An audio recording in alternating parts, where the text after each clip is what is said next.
Alors, on a fait cette biopsie dans le cas présent et il s'avère que c'est un carcinome à cellules claires de grade 2 de la nouvelle classification de l'ISUP, anciennement grade de Fuhrmann. C'est une dame qui a d'un certain âge, qui a des comorbidités et on peut éventuellement se demander s'il y a une place pour la surveillance active. Quand on parle de surveillance active, je pense qu'il faut d'abord en rappeler les prérequis. Le premier point concernant la surveillance active, c'est que les petites tumeurs ont un risque de progression qui est limité et dans la littérature, on retrouve un risque de progression de 1 à 3%. De ce risque de progression limité, il découle bien évidemment un risque de décès spécifique qui va être faible. Le deuxième prérequis à la surveillance active, c'est aussi de se dire, comme son nom l'indique, on va surveiller le patient, on va le suivre et ça peut déboucher sur un traitement différé en fonction justement de l'évolution tumorale et notamment de sa croissance. Donc, ce qu'on doit retenir comme message, c'est finalement la surveillance active, c'est une option qui apparaît acceptable lorsque le risque global de décès du patient va être supérieur au risque de décès lié à l'évolution de la tumeur sur la période de surveillance. Alors, ceci est aussi sous-tendu par le fait que dans les différentes séries de la littérature à disposition, on s'aperçoit que l'histoire naturelle des petites tumeurs du rein, chez cette population de patients âgés notamment, est en faveur d'une faible évolutivité et notamment d'une faible croissance tumorale. Vous voyez que la médiane de croissance tumorale annuelle est de 0,3 cm par an. Et d'autre part, cette croissance est un peu anarchique, c'est-à-dire qu'il y a un certain nombre de tumeurs qui ne vont jamais grossir, à peu près 30% d'entre elles. Ceci étant, il convient quand même de se pencher un petit peu plus attentivement sur les données qui sont à notre disposition dans la littérature et notamment une très belle revue de la littérature a été faite en 2016 par Volpe. Et il y a un certain nombre de points importants. Le premier, c'est que ici on parle de petites tumeurs du rein, mais en fait les données disponibles dans la littérature concernent des tumeurs qui font partie du bas du panier, c'est-à-dire plutôt des tailles tumorales de l'ordre de 2 cm et demi.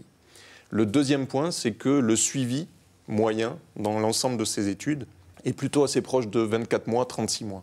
Donc certes, le nombre de progression de ces tumeurs est limité, 1 à 3%, mais dans la limite d'un follow-up qui est relativement limité.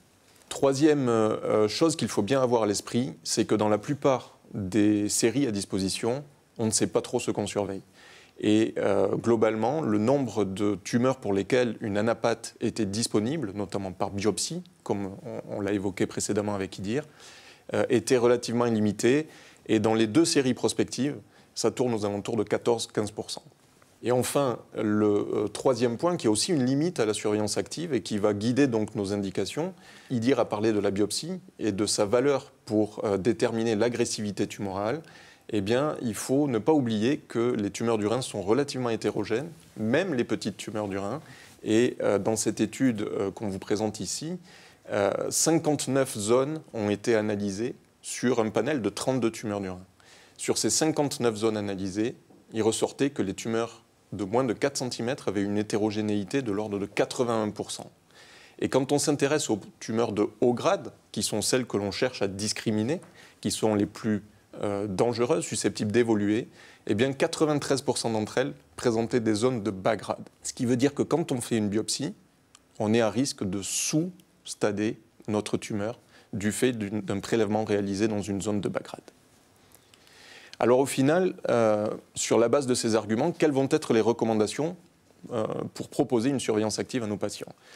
Il y a actuellement sous presse des recommandations émises par l'AUA qui vont déterminer un certain nombre de critères qui vont nous permettre de sélectionner les patients potentiellement candidats à une surveillance active sur la base de critères propres aux patients, mais aussi de critères propres à leur tumeur.